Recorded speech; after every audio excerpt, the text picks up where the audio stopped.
They say money can buy anything except loyalty and the sanctity of a vow. In a world where power, greed, and vanity shape destinies, one man dared to gamble his family's future for a fleeting thrill. This is the story of Charles Farnsworth, a multimillionaire whose unquenchable thirst for excitement led him to shatter the very foundations of the life he built. While his pregnant wife lay alone in a hospital bed, Charles jetted off with his mistress on a lavish Babymoon, leaving behind a storm of secrets, heartbreak, and betrayals that no amount of wealth could contain. Prepare yourself for the scandal of a lifetime. Charles Farnsworth was born into a life of relative comfort in San Francisco. His parents, Catherine and Arnold Farnsworth, ran a boutique business dealing with rare art prints. The Farnsworths weren't extraordinarily wealthy, but they enjoyed fine dinners, exotic vacations, and quality education for Charles. From an early age, he watched how art collectors, patrons, and investors gravitated to his father's charismatic style.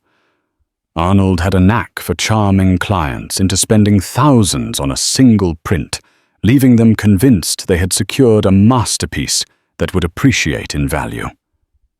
Young Charles was mesmerized by the gleaming opulence of the auction houses. He dreamed of living an even grander life, one where no constraint would hold him back. As he came of age, Charles displayed a natural gift for numbers and negotiations. He excelled in school, particularly in debate clubs and entrepreneurial contests. By the time he was accepted into Stanford University, he was brimming with self-confidence and ambition. It was there he met Oliver Greenwood, a billionaire heir, known for being the nephew of a certain tech mogul, rumored to have ties with the likes of Elon Musk. Oliver's family name was practically minted in gold, and his presence at Stanford opened the door to exclusive circles of wealth, power, and influence. Oliver took an immediate liking to Charles, recognizing in him a kindred spirit, hungry cunning, and unafraid to bend rules. Their friendship led Charles to encounters that most people could only dream of. From private soirees in Napa Valley wineries to backstage access at exclusive festivals, Charles found himself plunged into a lifestyle beyond anything he had experienced. He thrived absorbing new business ideas and forging alliances with influential people. By the time he graduated, Charles had his eyes set on starting his own venture capital firm. With Oliver's backing, he quickly grew his firm into a powerhouse known for acquiring high-risk tech startups that often turned enormous profits.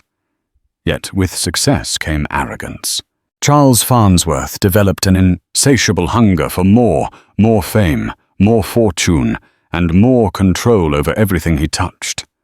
He was determined to carve a name for himself, a name that would eclipse even the Greenwood legacy.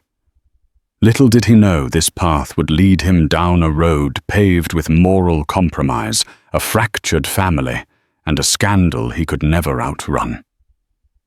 Before the headlines and the scandal, Charles Farnsworth lived a simpler life. While at Stanford, he wasn't always the suave, impeccably dressed financier the world would later know. He was once the awkward undergrad who fumbled during public speaking and wore the same pair of khakis for days. Still, even in those humble days, he was never short of confidence. He believed wholeheartedly that destiny had something grand in store for him. One of his earliest mentors was Dr. Penelope Zhao, a revered economics professor with a reputation for grooming future millionaires and Nobel laureates. She recognized Charles's ambition and taught him the subtle difference between ambition and greed. One built empires for the greater good, while the other left a trail of broken people. Charles absorbed her lessons, but selectively. He focused on the parts about building wealth and influence, often dismissing or reinterpreting the cautionary tales about letting arrogance overtake one's conscience. It wasn't that Charles was a bad person. In fact, during these formative years, he volunteered at local shelters, helped class project teams succeed, and had a smile for everyone.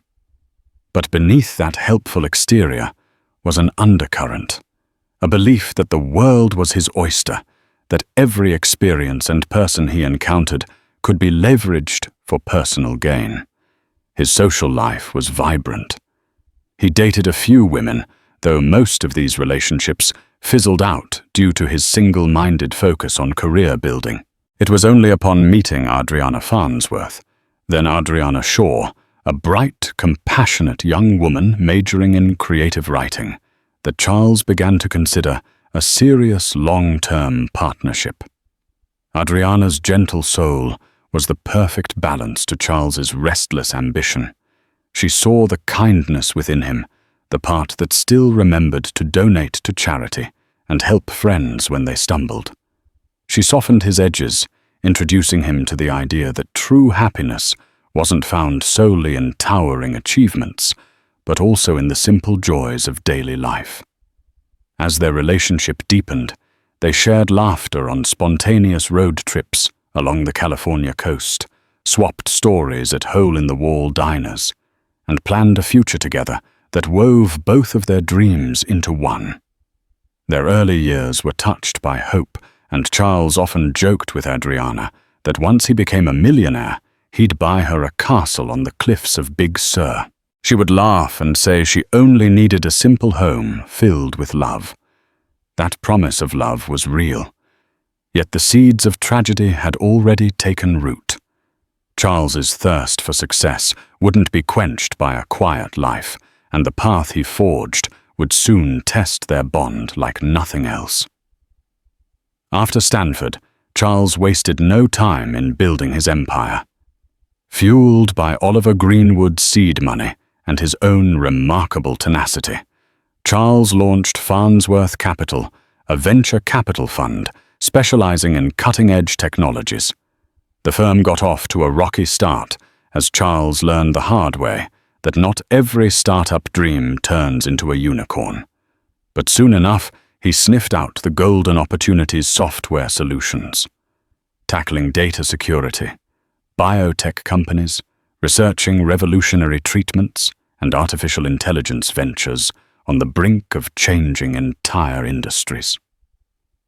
His first major win came when Farnsworth Capital sold its shares in a cybersecurity startup to a tech giant. This acquisition catapulted Charles into the ranks of the multimillionaires, placing him in the spotlight of Silicon Valley. Journalists began to note his financial moves.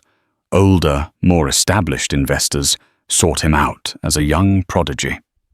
Suddenly, Charles Farnsworth was a name uttered in the same breath as the region's biggest whales. As the money rolled in Charles's lifestyle elevated to match, he swapped his modest sedan for a sleek Tesla, upgraded his cramped apartment to a luxury condo in Nob Hill, and filled his closet with tailor-made suits. Adriana watched all this with a mix of pride and apprehension. She admired his drive, but worried about the subtle shifts in his character, the phone calls at midnight, the hush-hush deals, and the rare weekends he was actually home. She tried to stand by him, reminding him of life's simple pleasures and the value of genuine connections.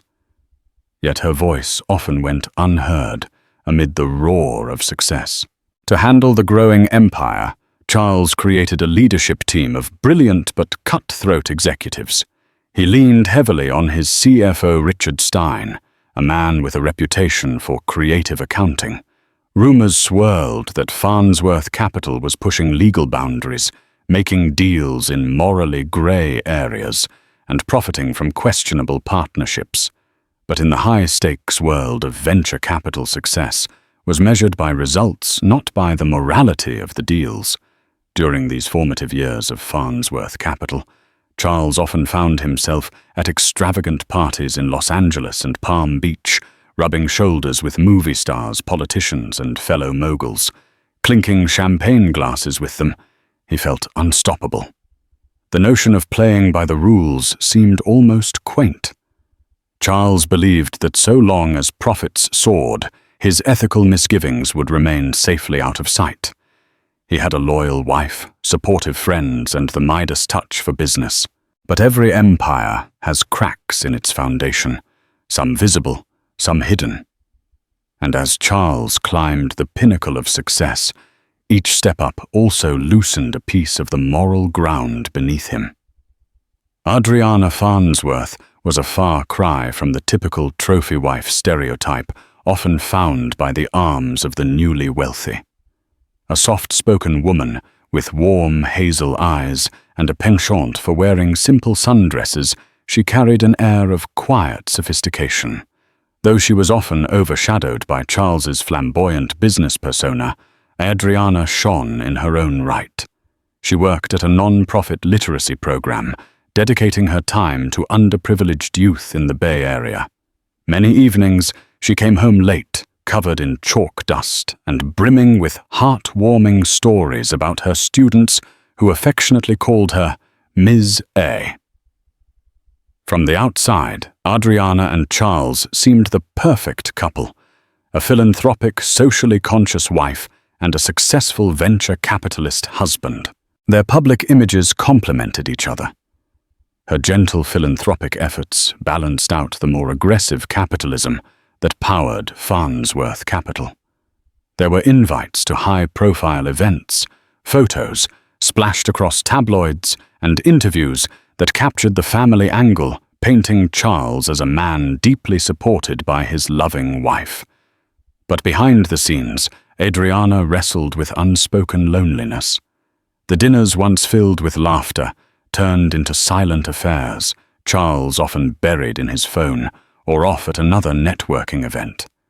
She made efforts to be part of his world, attending tech conferences, hosting charitable galas that brought Farnsworth Capital good Still, she found herself questioning if Charles was even the same man she married. The question of starting a family was a recurring topic. Adriana yearned for children, imagining their child's laughter echoing in a warm, cozy home. Charles, while not opposed, always seemed to find reasons to delay. "Let's wait until the next deal closes, or we should ensure the business is stable first." Eventually, he relented, but with a hint of reluctance. After 2 long years of trying, Adriana finally became pregnant. She was ecstatic, believing that motherhood would unite them in a shared purpose, and perhaps rekindle the love that had dulled under the weight of deadlines and deals. A new hope filled their mansion in San Francisco's Pacific Heights neighborhood. Adriana decorated the nursery in soft yellows and greens, carefully selecting plush toys and baby blankets. She glowed at the thought of bringing new life into their home, eagerly imagining Charles's delight in teaching their son or daughter about the wonders of the world. But the reality of her pregnancy would soon collide with Charles's unstoppable quest for luxury and excitement. The cracks in their marriage would only deepen, culminating in a betrayal that would leave Adriana questioning everything she had once believed. Where Adriana was gentle and understated, Cassandra Cassie Delacroix was bold, fiery, and unabashedly ambitious. She moved to San Francisco from Miami, with aspirations of becoming a social media influencer, quickly discovering that marketing beauty products and staging exotic travel posts could catapult one into the limelight. A chance meeting at a tech launch party introduced her to Charles Farnsworth. She was used to attention from wealthy men, but Charles had an aura about him, an infectious confidence that left everyone around him gravitating to his stories of triumph and power. Cassie's Instagram was filled with snapshots of her life sipping cocktails on rooftop bars, posing by luxury sports cars, and flaunting designer handbags that were gifted or sponsored by admirers. At first, Charles brushed off her flirtatious compliments, but as the weeks rolled on, Her presence became a thrilling escape from the responsibilities at home. He didn't intend for it to become an affair, but a spark flickered into a flame fed by secret text messages, stolen weekends in Napa, and the intoxicating sense of living life on the edge. For Cassie, the affair was more than just physical attraction. She saw in Charles the potential to catapult herself into the highest circles of influence. Doors that had once been shut to her suddenly creaked open. Invites to exclusive events, endorsements from high-profile brands. These became her new reality, as Charles flaunted his money to impress her. She found herself addicted to the power that came with being on the arm of a multimillionaire. Meanwhile, Charles indulged in the illusion of having it all, a respectable family life, and a daring liaison that heightened his sense of control over his destiny. Their affair escalated when Cassie accidentally discovered Charles had a pregnant wife. Instead of scaring her away, the revelation seemed to galvanize her ambition. While a part of Cassie felt uneasy about hurting another woman, her desire for wealth and fame overwhelmed any guilt she might have felt. She told herself that if Charles was willing to cheat, that was his moral failing, not hers. The clandestine relationship took on a life of its own, marked by whispered phone calls, coded messages, and a series of lavish gifts, diamond bracelets, first-class flights, and weekend getaways in St. Barthélemy. Charles never once thought about the eventual consequences. He believed he could keep the world separate, that as long as he played the role of supportive husband in public, no one would suspect a thing.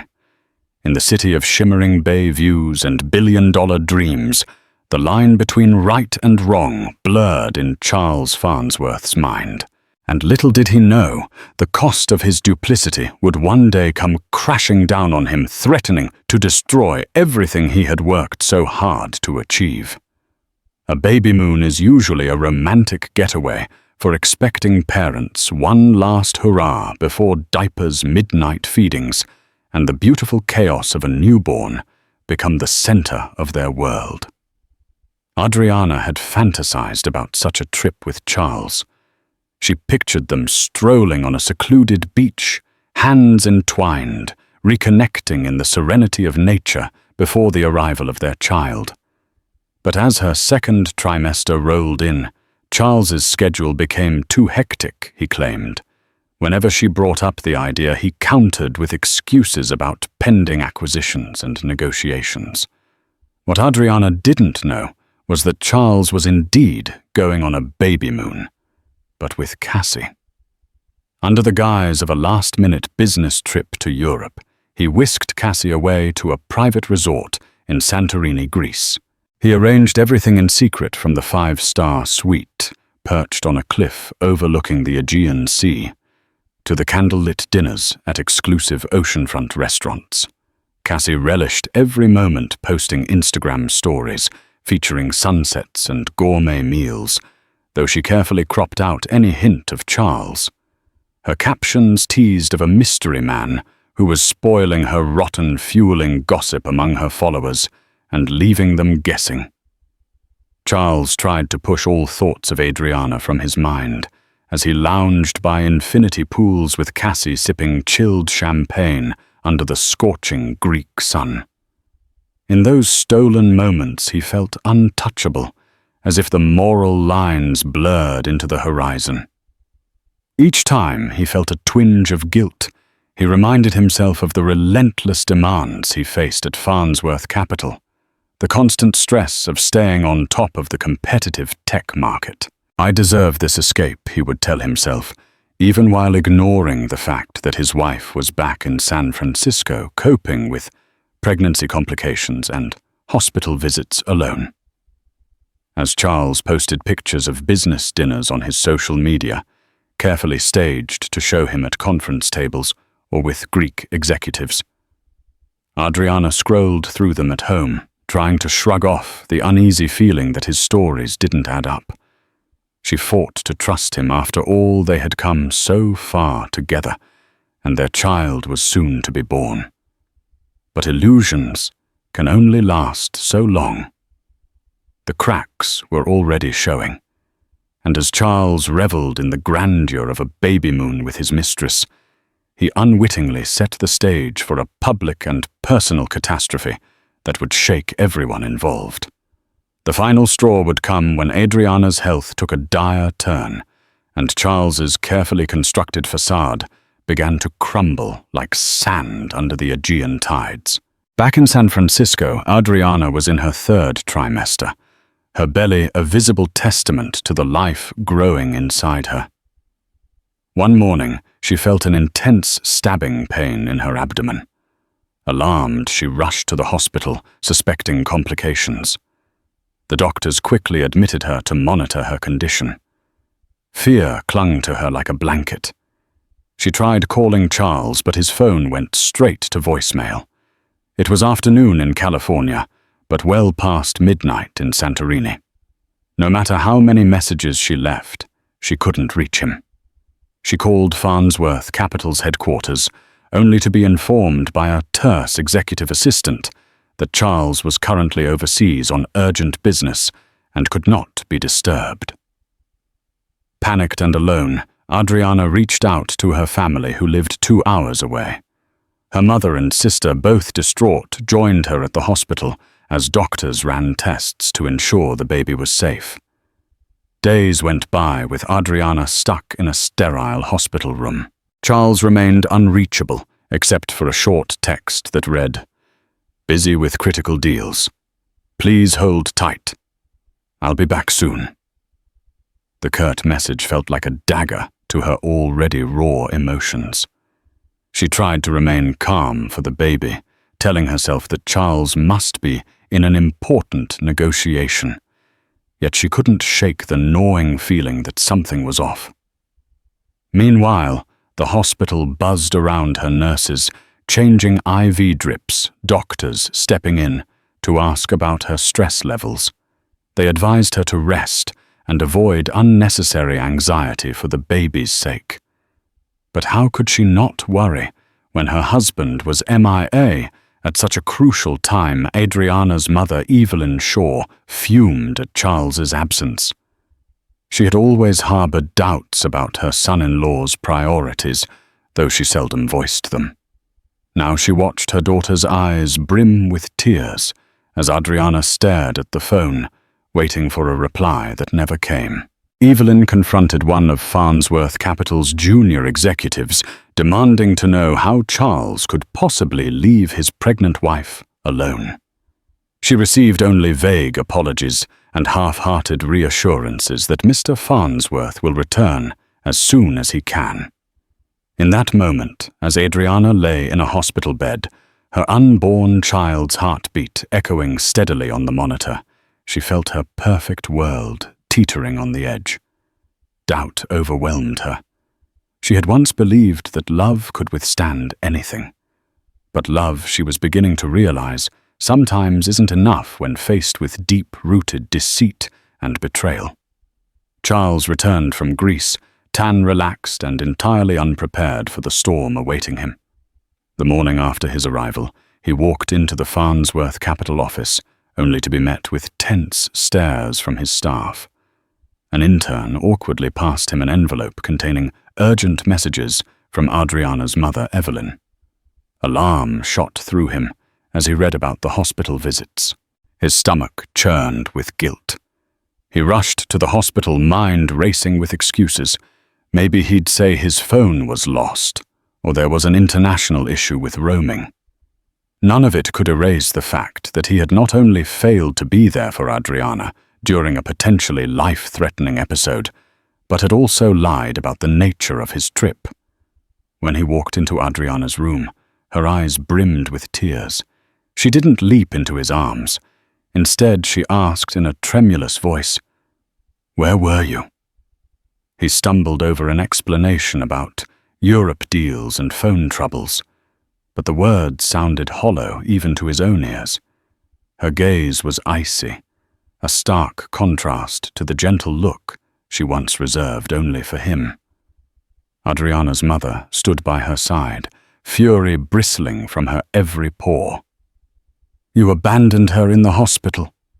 Charles, Evelyn said, her voice quiet, but filled with accusation. Is there something else you need to tell us? He glanced around, nervously, aware that Adriana, her mother, and the nurses were awaiting an answer. For a moment, he considered confessing everything about Cassie, about the trip, that was anything but business. But fear won out. He muttered something about an urgent acquisition, about top-secret negotiations, that left him in a communications blackout. It was a flimsy lie, one that no one in the room seemed to believe. However, Adriana was too exhausted physically and emotionally to confront him fully. The revelation began slowly, like a poison seeping into the air.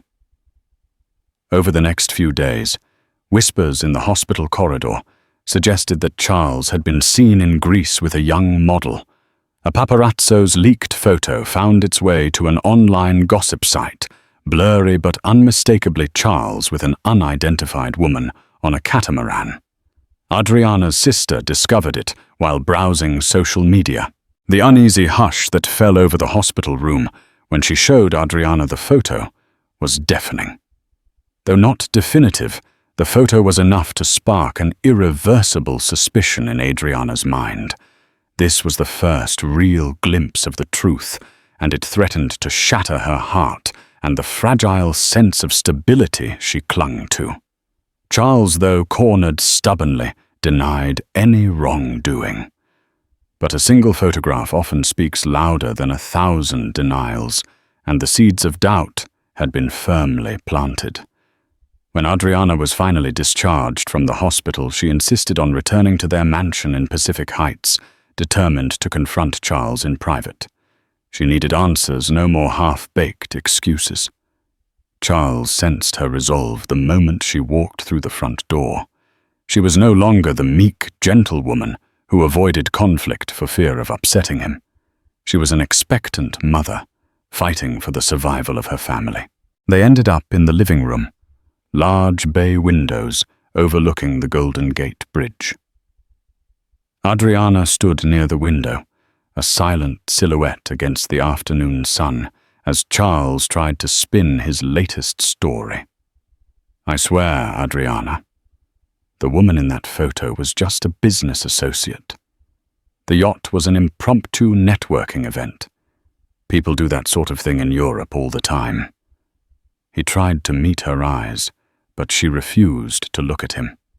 With trembling hands, she held up her phone, displaying a social media post from Cassie, a romantic dinner in Santorini, followed by a blurred reflection of Charles in the wine glass. Is this the same business associate? Adriana's voice cracked, tears welling up. She had gone through every post on Cassie's profile, matching timestamps with Charles's location. The evidence was damning. At last, cornered beyond retreat, Charles's shoulders sagged. He attempted to justify his actions, claiming he felt overwhelmed and sought an escape to manage stress. He pleaded for understanding. I never wanted to hurt you, Adriana. It was a mistake, I swear. His words sounded desperate, hollow. Adriana's anger flared through the tears. A mistake. You left me alone in a hospital bed to go gallivanting around the world with another woman. You don't get to dismiss that as a simple mistake. She slammed her phone on the coffee table, her frustration sizzling in the space between them. For the first time, Charles truly saw the devastation he had wrought. Adriana carrying their child was not just hurt. She was furious, betrayed, and deeply resentful. The magnitude of his betrayal rattled him. He reached for her hand, but she pulled away. I can't do this right now. You need to leave, she said, voice heavy with finality. Her words cut through him, leaving him feeling a rare sense of shame. He gathered a few clothes and left for a hotel. His world suddenly feeling empty. As he shut the door behind him, the echo reverberated like the crashing walls of a once grand empire. all of his wealth and power, couldn't shield him from the raw, piercing reality of his choices. The wife he once cherished was slipping through his fingers, and the unborn child he had so callously disregarded was now the only thing tethering him to a semblance of responsibility. News of Charles's affair spread like wildfire through both high society circles and the online world. The leaked photo from Santorini turned into a minor tabloid sensation.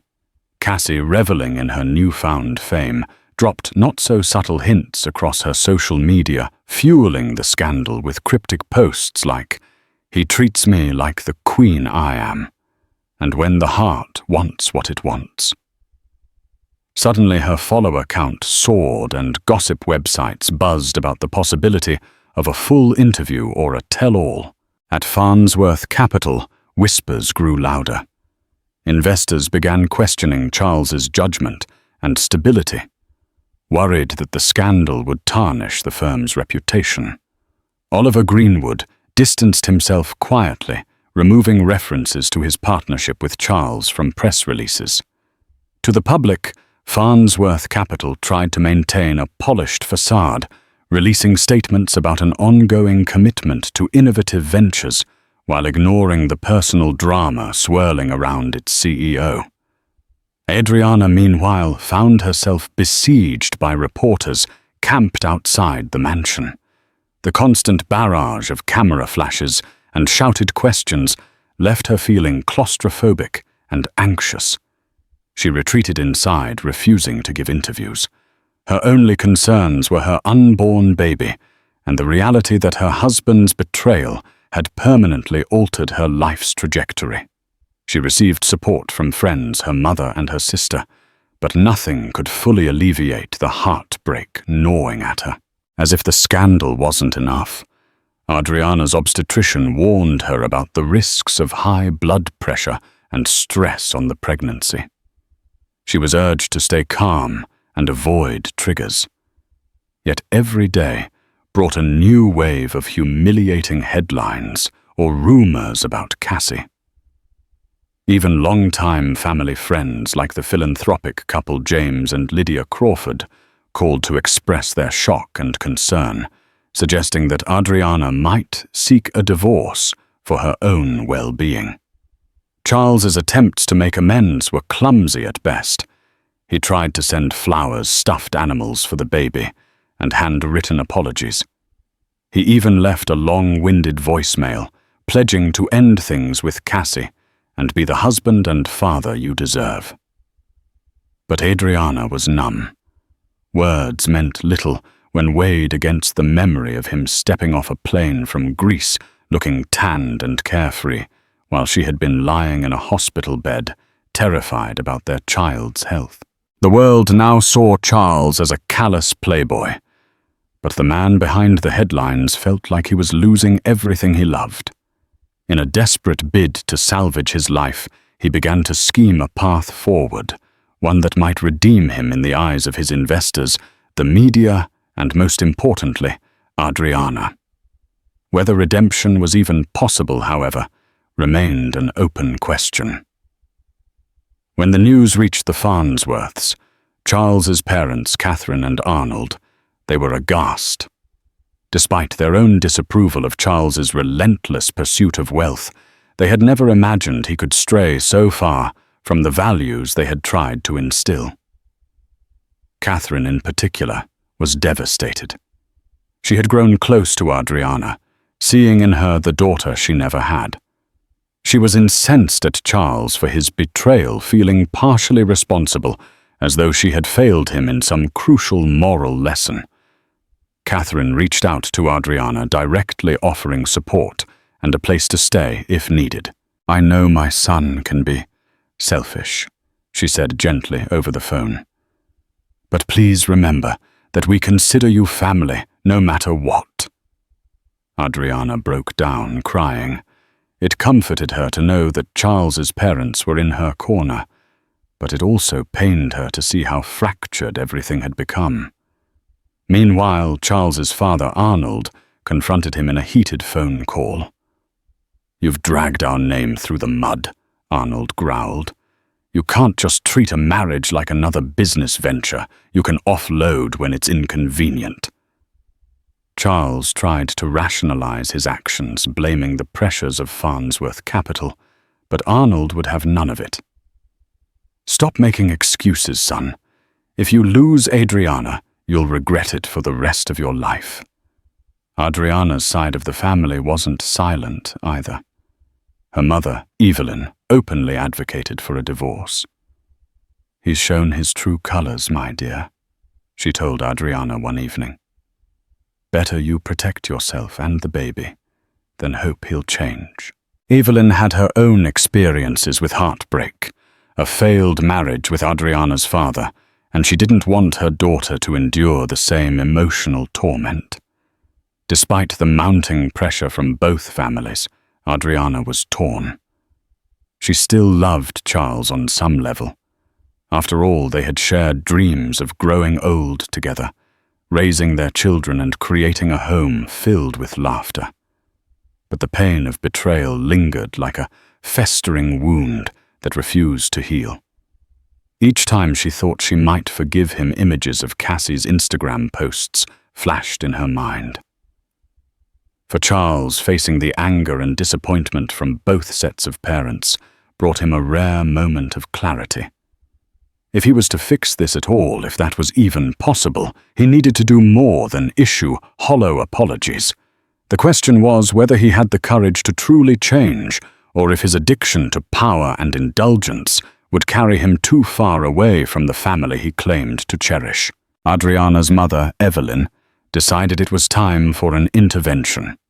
If Adriana was too emotionally drained to confront Charles again, Evelyn would do it herself. She arranged a meeting in a quiet cafe outside the city, instructing Charles to come alone, leaving behind the usual entourage of assistants and bodyguards. Charles arrived looking gaunt, dark circles under his eyes, betraying his restless nights. As soon as he sat down, Evelyn fixed him with a piercing gaze. "My daughter's life is in turmoil because of you," she said, sipping her tea calmly. "If you truly love her, you need to prove it." Charles shifted uncomfortably in his seat. He had prepared 1,000 excuses, 1,000 reassurances. But Evelyn cut him off before he could speak. "Don't even try to blame business stress or your upbringing. This is about your moral compass. Adriana deserves better, and I won't stand by if you're going to continue your affair or keep lying." Drawing in a deep breath, Charles finally spoke. "I ended it with Cassie. I told her it was over, that I want to be there for my wife and child." He paused, his voice trembling slightly. "I know I messed up beyond measure, but I don't want to lose Adriana." Evelyn studied him, looking for any sign of sincerity. "Words are cheap, Charles," she replied bluntly. "You know what Adriana has gone through. Are you prepared to take responsibility, to face the media, your investors, and everyone else you've let down?" Charles nodded. "I'll do whatever it takes. I plan to publicly address this. I'll hold a press conference if I must. I need to show Adriana and our child that I'm not walking away from my responsibilities." Evelyn allowed a slight softening in her expression.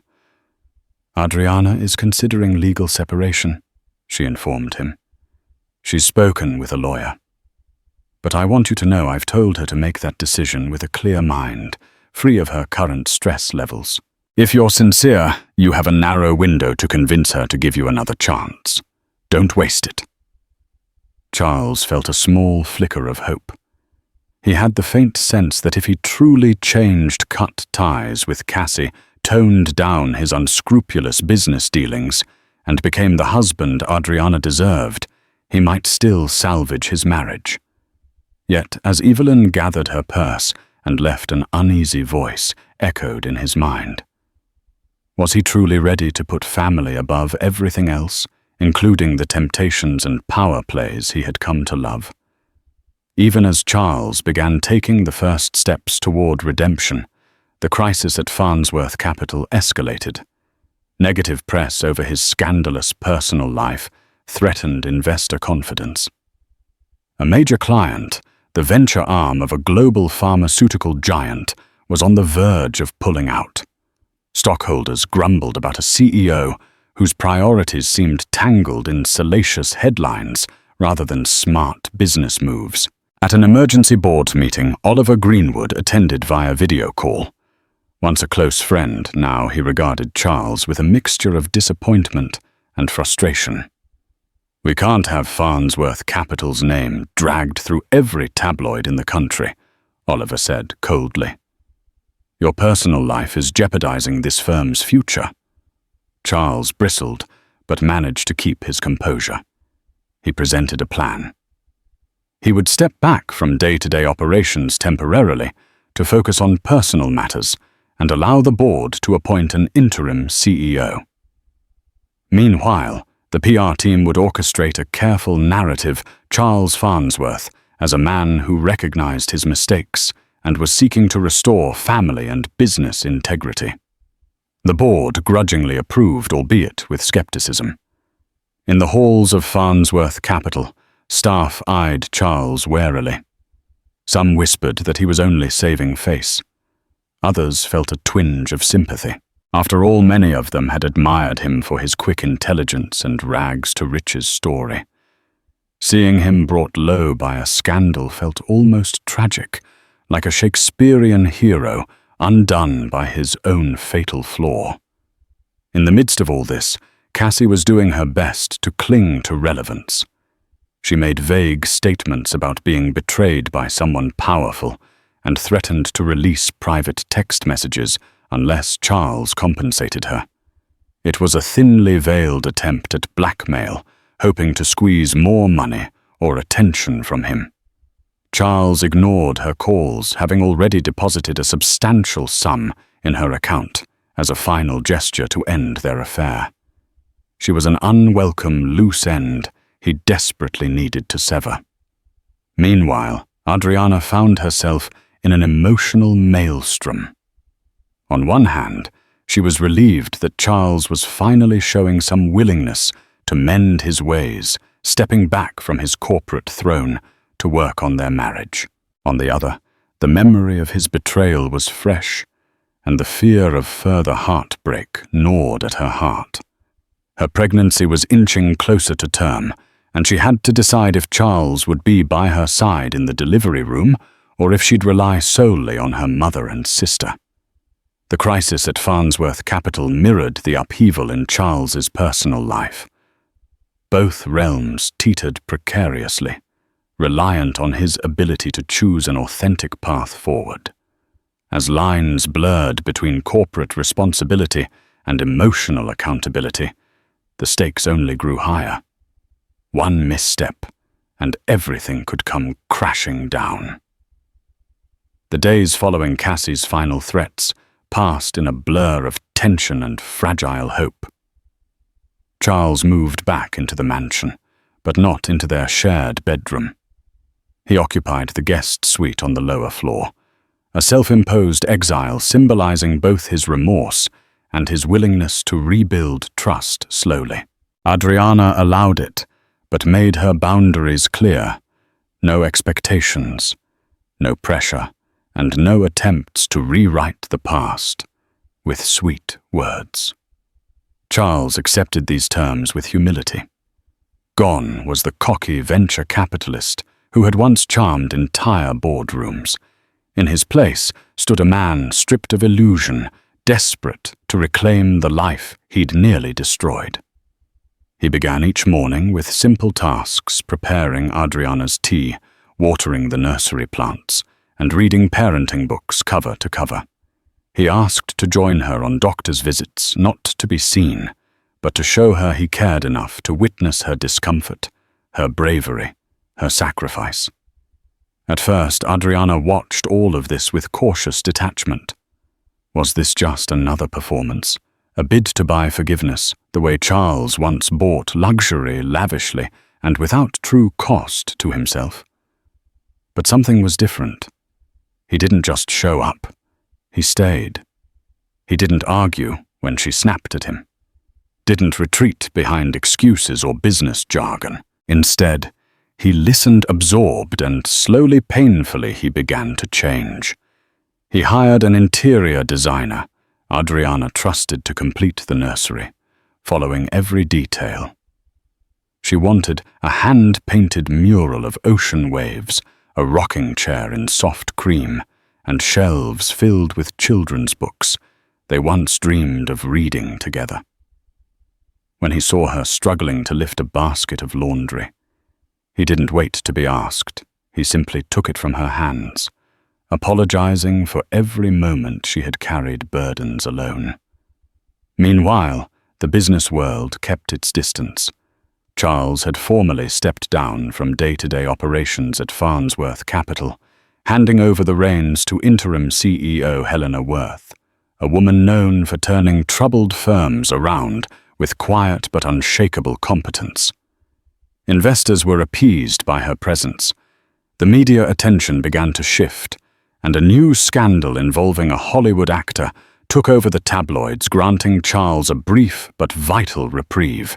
Oliver Greenwood, ever the pragmatic ally, called Charles one late afternoon.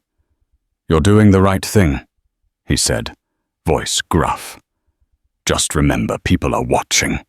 One slip and it all comes undone again."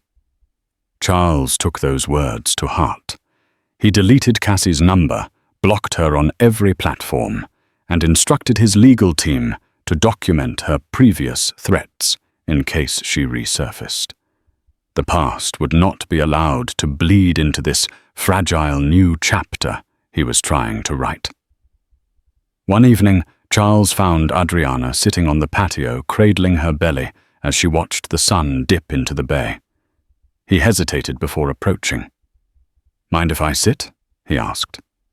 She nodded without a word. For a while they sat in silence, the air thick with unspoken thoughts. Then softly, Adriana said, "I used to picture our baby growing up in a home filled with love and laughter.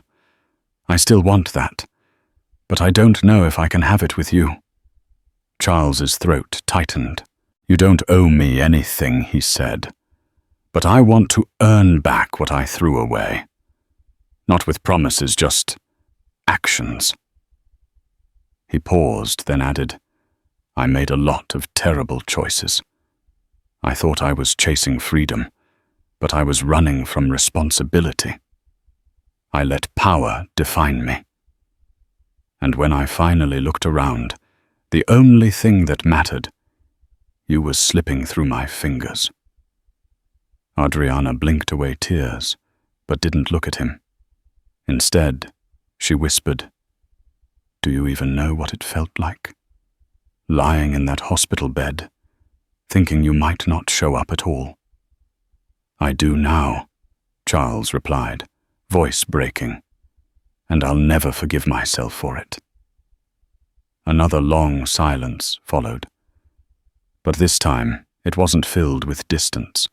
It was the stillness of two people standing on the edge of something uncertain, maybe not reconciliation, but recognition. A shared acknowledgement that pain could coexist with love, and that redemption required more than just apologies. Later that night, Adriana called him into the nursery. She had been assembling a mobile for the crib, tiny hand-stitched animals dangling from wooden arms. "Can you hang it for me?" she asked quietly. He did clumsily at first, but she smiled faintly when he managed it. As he adjusted the last thread, Adriana placed a hand on her belly and gasped. "She kicked," she said, softly. Charles dropped to his knees beside her, eyes wide. "Can I?" She took his hand and guided it gently. There it was, a flutter, a push, a miracle in motion. Tears filled Charles's eyes. "Hi there," he whispered. "I'm your dad, and I promise I'll never let you down again." Adriana didn't speak, but her fingers lingered in his for a moment longer than necessary, and that more than any grand apology was enough to give Charles hope. It happened on a grey Tuesday afternoon. The clouds loomed over Pacific Heights, casting long shadows across the manicured hedges and marble entryways. Adriana had just returned from a doctor's appointment, tired but calm when the doorbell rang. She wasn't expecting visitors. When she opened the door, the last person she wanted to see was standing there. Cassandra Delacroix in a fitted trench coat. Sunglasses perched on her forehead, eyes glinting with desperation and fury. Her perfectly contoured face looked slightly hollowed, and the sleek aura she once projected was now tinged with chaos. "We need to talk," Cassie said sharply, brushing past Adriana without waiting for permission. Adriana, stunned for a moment, instinctively closed the door behind her. Her baby kicked in protest, and she cradled her stomach protectively. "You're not welcome here," she said, her voice firm, despite the shock pounding through her chest. Cassie turned on her heel in the foyer, the grandeur of the Farnsworth mansion not lost on her. "I'm not here to fight you," she said, although her tone betrayed her. "I'm here for him," as if summoned. Charles stepped into the hallway, his expression stiffening the moment he saw her. "Cassie," he said through clenched teeth, "you need to leave, now." "I'm not going anywhere until I'm heard," she snapped. "I kept your secrets. I protected your reputation. And now my name is garbage on every blog. Every brand deal I had is gone, and I'm being called a home wrecker by people who don't know half the story." Charles shook his head. "We had an agreement. I made sure you were compensated. We're done." Cassie stepped closer, her voice lowering into something venomous. "I want more. You owe me more. You promised me a life, Charles. You said I was more than just an affair. And now you're playing house with her again, like none of it happened." Adriana's stomach twisted. She could barely believe the audacity. But instead of retreating to let Charles handle it, she stepped between them. "You come into my home," she said, voice rising, "after everything you've done, and you try to blackmail your way into more money." Cassie faltered for a second. "I'm not blackmailing anyone," she lied unconvincingly. "I'm just making sure I don't get left with nothing after giving 2 years of my life to this man. You got yachts, vacations, diamonds, influence, and you want more." Adriana's voice trembled, not with fear, but fury. "You knew he was married. You knew I was pregnant. And you still went on a Babymoon with him while I was in the hospital." Cassie opened her mouth, but no words came. "I won't let you hurt my daughter." Adriana continued her hand protectively over her belly. "And I won't let you manipulate him anymore. Leave, or I'll call security, and make this very public." Cassie's mask cracked. Her mouth trembled as if she wanted to scream, but she turned to Charles instead. "You'll regret this. Both of you. I have everything, texts, photos, recordings. If you think I won't go to the press, think again." Adriana stepped forward, unflinching. "Do it. Sell your story. Air it all. Because unlike you, I've got nothing to hide. And the public's already tired of you." Cassie froze. Her lower lip quivered. "You lost, Adriana," said softer now. "And maybe it's time you let go." Charles remained silent through the entire exchange, watching as his past imploded right in front of him. He didn't move until Cassie turned, heels clicking sharply against the marble floor as she stormed toward the door. At the threshold, she hesitated for one last parting shot. "You're both pathetic," she spat. "Pretending this is some fairy tale redemption arc.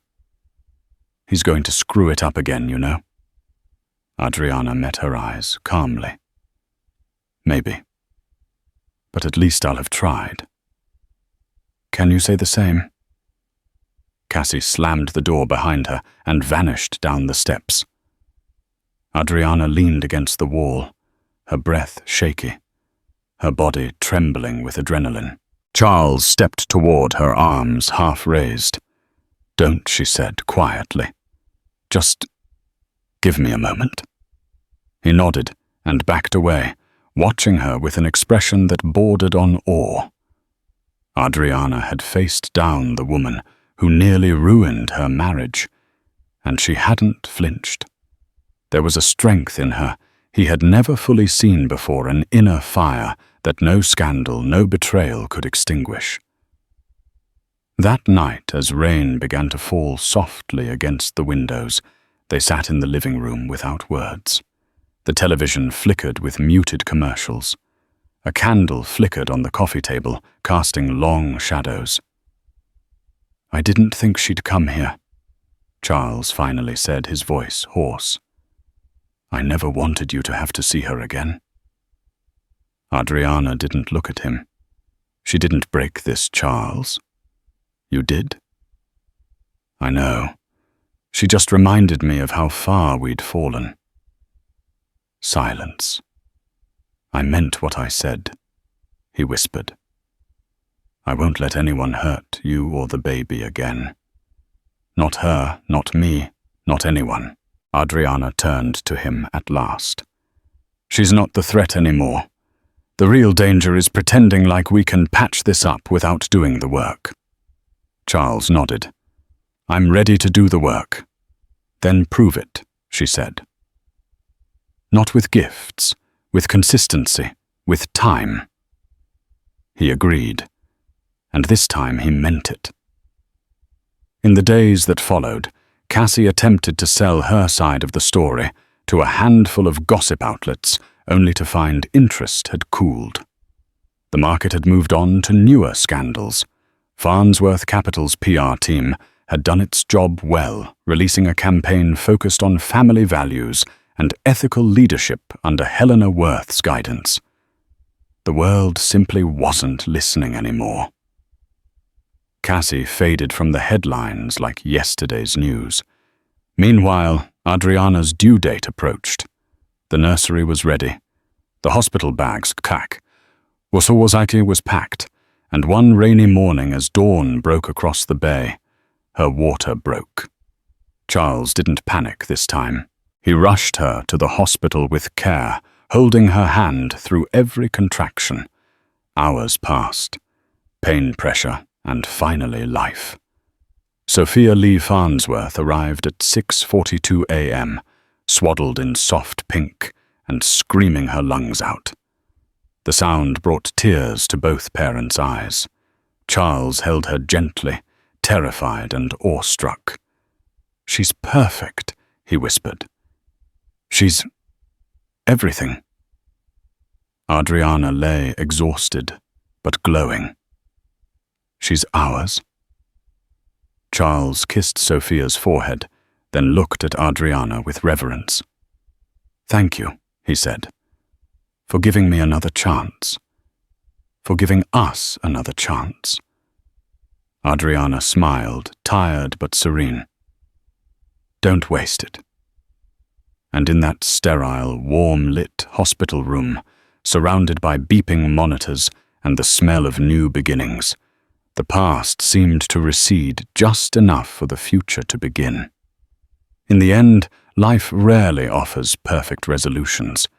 It simply grants us new beginnings and second chances. Charles and Adriana found themselves walking a tighter rope of trust, determined to build a future for their daughter Sophia that was free from the heartbreak of the past. The mansion in Pacific Heights became a home once more filled with the sweet cries of a newborn and cautious but growing hope Farnsworth Capital rebounded under new leadership, and Charles returned in a smaller capacity, learning that humility and ethics could coexist with ambition. Thank you for immersing yourself in this story of betrayal, heartbreak, and redemption.